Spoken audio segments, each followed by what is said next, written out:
Менде да ошондой суроодо азыркы күнү билесиз, элдин баары менчик да. Менчик ээси элдин баарында өзүнүн баягы көз актылары бар. Эми булар менчик болгондон кийин алар өздөрү билет эмне кылыш керекти. Биз буларды запрет эте албайбыз. Биринчиден, анан алардын дагы укуктук эмеси бар да, аны буза албайбыз аларды. Мыйзамга жооп бербейт. Менчик жөнүндө өзүнүн мыйзамы бар, өзүңүз билесиз. Ал деген мыйзамдын негизинде ал сакталышы керек менчик. Менчик ээлеринде биз мындай мыйзамды кабыл алууга туура эмес болот да. Сиз ошондуктан бул юридический мындай экспертизасы барбы? Анан кийин жанагы мамлекеттик дагы өкмөттөн сиз айтып атасыз, макулдук бар деп. Ошол бүгүнкү күнү бар болсо таркатып берип койсоңуз бизге. Мен билгенде мындай да, азыркы күнү биз жанагы бир эле пример кылайын, Бишкек шаарынын ген планын кабыл албадык беле? Жакында бекиткен Горкеңеш, өкмөт бекиткен ген план, бир 50 жылдан бери жок болгон ген план. Жаңы ген план кылганда, ошол ген план боюнча Бишкек шаарына дагы 4,5 миң гектар жер Бишкекке кошулат да, Шокулук менен Аламеддин жеринен Бишкектин ичине кирет. Вот ошол маселе кандай болот юридический жагынан? Бүгүн макул запрет кылып коелук. Ал мурда эле уже Бишкек шаарына кирген 4,5 миң гектар ген план боюнча ал кандай болот мисалы үчүн? Мен сиздин биринчи сурооңузга жооп берейин. Бул жерде эч кандай укук бузуу болгон жок, болбойт дагы. Себеби биринчи ошол реформа мезгилинде айыл чарба багытындагы жерди жер үлүшүн айыл чарба багытында иштетилсин деп бекер алышкан. Ошон үчүн бул ошол земледольщиктер, ошо биздин жер үлүшүнүн ээлери ошол багытта гана иштетишке акысы бар.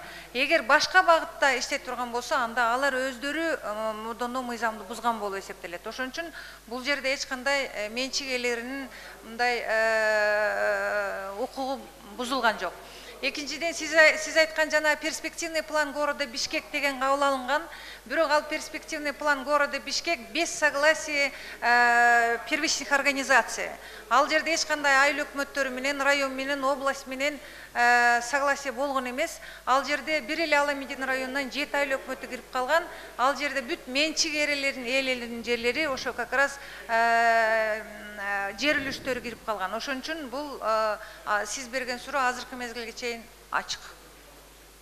Сиз айтып атпайсызбы, мыйзам бузулбайт деп. Мыйзам даана бузулуп турат да, ошон үчүн муну юридический жагынан карашыбыз керек.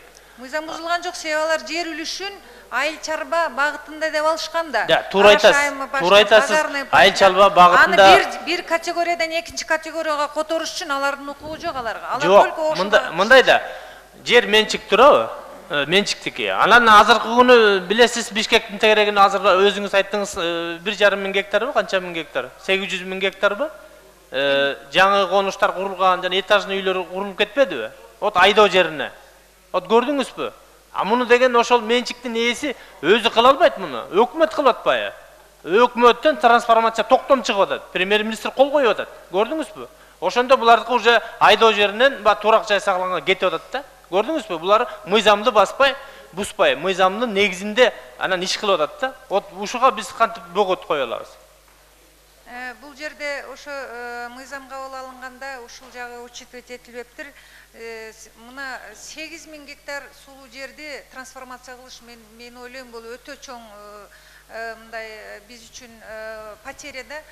Себеби ошол мыйзамдардын бир жактуу болуп калган үчүн азыр өкмөттө ошондой полный законопроект иштетилип атат, жакында кирет буюрса. Ошон үчүн биз ушул срочно объявить мораторий деп ошондой чечимге алдык да. Себеби азыр күндөн күнгө биздин сулуу жер азайып баратат. 8 миң гектар бир 3 жылдын ичинде. Сиз жакшы билесиз, сиз баягы мезгилде 1232 гектарды бир айдын ичинде бергенбиз. Эгер азыр биз ошону дагы сактап калбасак, азыр под этим ажиотажем я не знаю сколько гектаров. Сөз суроо үчүн депутат Наргозуевда.